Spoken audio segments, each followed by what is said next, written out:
Well, the focus of the nation remains on the state of the economy and the flashing red lights indicating a recession, and a bad one are on the way. And it looks like there's just no way around it anymore. There's just not. Democrats continue to talk about spending even more money. Crazy, right?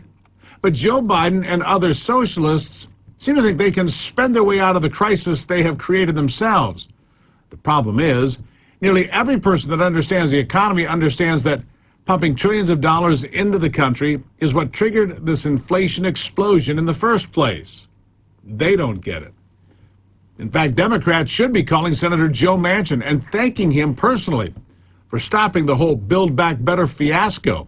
They should thank him for standing in the gap and saying no to another several $1 trillion in reckless spending, because that would have made the situation here entirely worse. But instead of doing that, Joe Biden and the other horsemen of the American financial apocalypse just keep riding full steam into the storm. But once again, it appears it will be Joe Manchin that stands up, acts like an adult, and says he will not allow his state of West Virginia to be destroyed by more reckless socialist behavior, or the country. Listen. We're not going to spend any more money, I can assure you that. We've spent enough. We're $30.5 trillion of debt.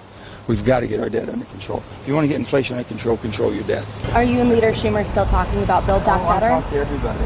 You talk to everybody, but specifically about Build Back Better? No Build Back Better, it's gone. Now, while Manchin is standing up and defending common sense and ordinary Americans all across the nation, and not just in West Virginia, there are other Democrat senators that claim to be moderate that continue to pivot and pivot and pivot again. So much, in fact, it makes my head spin. And they keep coming back to the only talking point that any focus group has approved, apparently. And that is to keep blaming Vladimir Putin for anything and everything going wrong in the United States. We aren't witnessing traditional inflation. We're watching Russia and OPEC drive up prices and American energy companies engage in wartime profiteering. At the root of the higher prices and the empty shelves are the same problem that's been shipping jobs overseas and keeping wages low for decades, from Nevada to Massachusetts to Ohio. Corporate power, concentration reaching into every industry and market, into every corner of the economy. Our economy doesn't have to be a zero-sum game where Wall Street wins, everyone else loses. We can create an economy that reflects our values and works for everyone.